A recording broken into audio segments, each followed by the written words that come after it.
Praise 96.5 WMGY, Montgomery's inspiration station, and home of the Community Connection with Keshia Bates. Oh, and welcome to another edition of Community Connections, hosted by me. I am Keshia Bates, Community Relations Coordinator with Praise 96.5 Radio.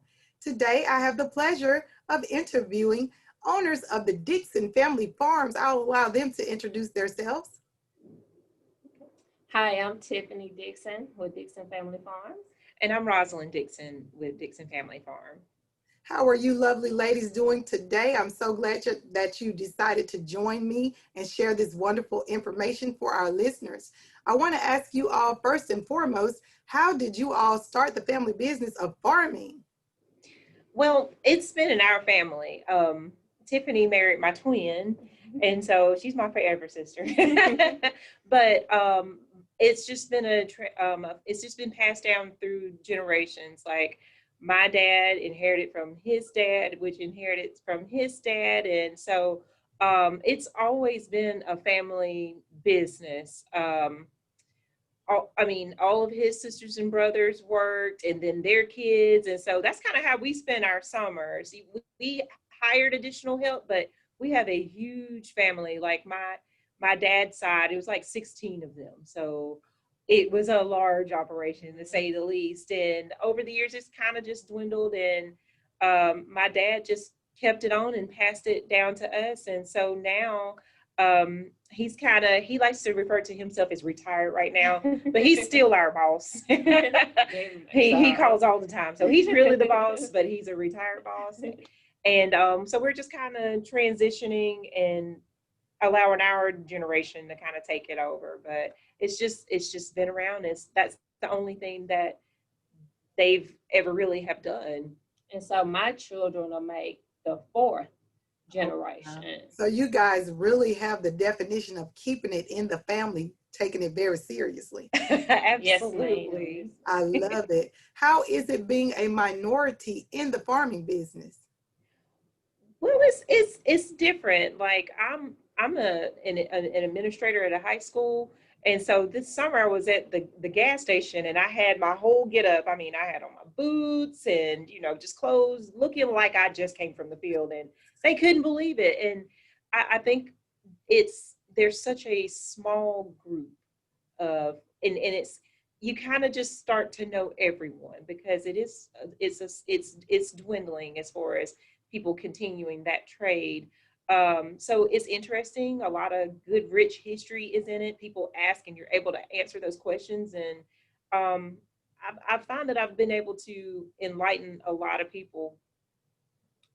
and I believe that a lot of more interest is come up with farming, and a lot of the stereotypes that has went along with it in the past.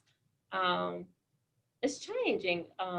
There's a lot of people that I see at East Chase Market that they're actually interested in it. They want to know the family history, and a lot of people are even starting their own gardens at home and everything, and they want tips and stuff. And a lot of people are eating healthy, and it's just more interest, and people are actually excited about it.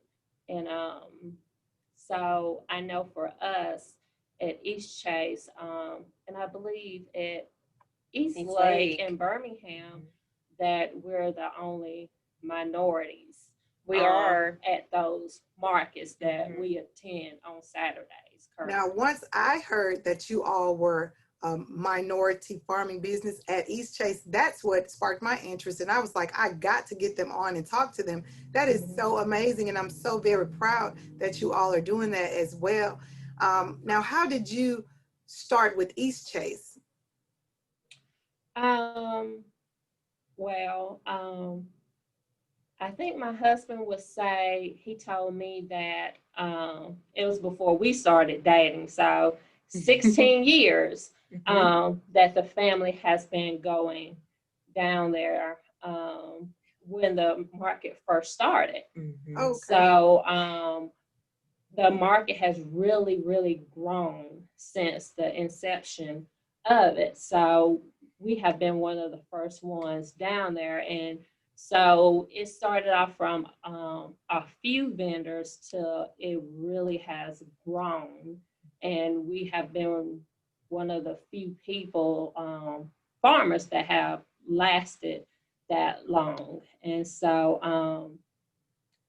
all of my children have I've been pregnant with all of my children. And so a lot of our customers have seen all of my children from 13 on down, being growing up throughout the years. And so that's something that they look forward to, and they like, oh my goodness, I can't believe that have been the little baby that's been in a stroller, to now she's almost as tall as you. So yeah. So what types of crops do you all grow? We grow a lot. Most of your veggies. We start the season. It's everything that we sell has to be in season because we are governed through Alabama statute. So we always start our season with kind of our ending our winter crop, which would be our collard greens and turnips, and then we start to transition into squash and green beans and peas. And then as we get deeper into the summer, that's when you get your cantaloupe and your watermelons. Right now, we're swimming in a sea of watermelon. yes. And then, right now, okra is available. So just kind of your seasonal. The only things that we really don't do is strawberries. We don't do strawberries. And sweet potatoes. But most of the vegetables that you might find at your local neighborhood store, like Publix, we grow that. And corn. Yes, corn. Oh God, I don't know how I forgot that. And peaches. I think I repressed it. Corn and peaches. Those are one of our big sellers that we grow also. All of that sounds good. It is. It really is. Now, how often? I know East Chase is every Saturday. Are you there every Saturday? And from what times are you there? Every Saturday from 7 to 12. 7 till noon every Saturday in East Chase near Dillard's, correct? Correct. And we're near the end of Dillard's. Okay, that's great. I'm going to near Zoe's Kitchen. Near Zoe's. I'm going to send my listeners out there, but also I want to know, where is Dixon Farms actually located, like the physical address?